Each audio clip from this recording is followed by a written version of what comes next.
So good morning class. आज हम पढ़ेंगे कुछ और वेरिएशन ट्रेंड्स में जो कि हमारी मॉडर्न पीरियोडिक टेबल में किस तरीके से चेंज होते हैं।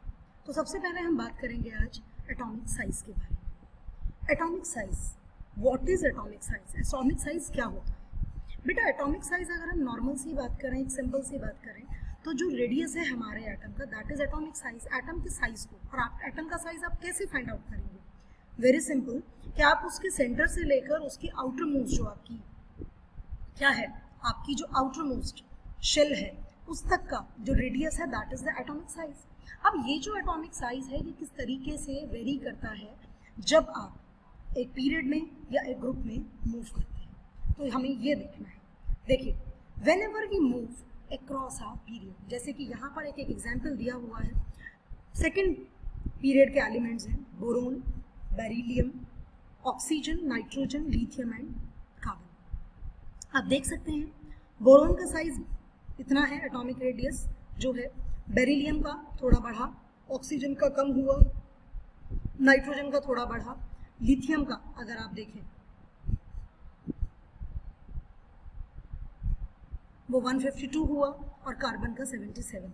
अब अगर हम इन एलिमेंट्स को लगा लें, किसके अकॉर्डिंग लगा लें? ऑर्डर के अकॉर्डिंग लगा लेते हैं, तो सबसे पहले आएगा लिथियम।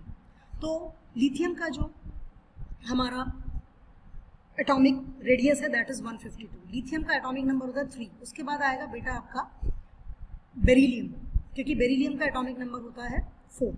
देन आपका बोरोन आएगा, उसके बाद आपका बोरोन के बाद आएगा कार्बन, कार्बन के बाद आएगा नाइट्रोजन एंड देन आएगा ऑक्सीजन। अगर आप इनको अरेंज करते हैं और आप ये देखते हैं, तो आपने क्या चीज़ देखी कि जैसे जैसे आप एक पीरियड में मूव करते चले गए, वैसे वैसे आपका एटॉमिक रेडियस डिक्रीज होता चला गया। अब क्वेश्चन ये आता है कि रेडियस डिक्रीज क्यों हो रहा है? उसका आंसर ये है, क्योंकि जैसे जैसे आप एक एक पार्ट में बढ़ रहे हैं। सो क्लास, अगर हम इसको देखें तो हमारे को ये तो समझ आ गया कि जब हम एक पीरियड में मूव करेंगे तो हमारा जो एटॉमिक साइज है वो डिक्रीज होगा। उसका रीज़न ये है क्योंकि हर पॉइंट पर आपका जो इलेक्ट्रॉन है वो ऐड होगा। एक इलेक्ट्रॉन ऐड होता जाएगा शेल में और शेल नहीं बढ़ेगी, तो क्या होगा, न्यूक्लियस का और आउटर मोस्ट शेल का जो अट्रैक्शन बढ़ेगा, उस अट्रैक्शन बढ़ने की वजह से क्या होगा कि आपका जो साइज है वो छोटा होता चला जाएगा। तो when ever you move across a period, आपका एटॉमिक साइज डिक्रीज होता है। लेकिन अगर हम यही बात करें पीरियड के बारे में कि when we move in vertical columns, तो क्या होगा बेटा? जैसे जैसे हम वर्टिकल कॉलम्स में मूव करेंगे, वैसे वैसे हमारा जो साइज है इट विल इंक्रीज। क्योंकि आप अगर फर्स्ट ग्रुप के मेंबर्स भी देखें तो पहला लिथियम है, देन सोडियम है, देन पोटेशियम है। इनके एटॉमिक नंबर्स देखिए, पहला 3, देन 11, देन 90। कॉन्फ़िगरेशन कीजिए। कॉन्फ़िगरेशन करने से हमें पता लगता है पहले वाले में 2 शेल हैं, 2 and 1। अगले वाले में शेल आएंगी KLM, ठीक है, 281 होगा कॉन्फ़िगरेशन। उससे अगले वाले में 2881, 4 शेल आएंगी। तो हर बार जब शेल बढ़ेगी तो क्या होगा, आपका जो नंबर है वो साइज जो है वो बढ़ेगा। तो when ever you move down the group, आपका एटॉमिक साइज बढ़ता है। And when ever you move across a period, आपका जो साइज है एटम का वो डिक्रीज होता है। सो हमारा जो एटॉमिक साइज है वो अक्रॉस अ पीरियड डिक्रीज होगा और डाउन द ग्रुप जाने पर इंक्रीज होगा।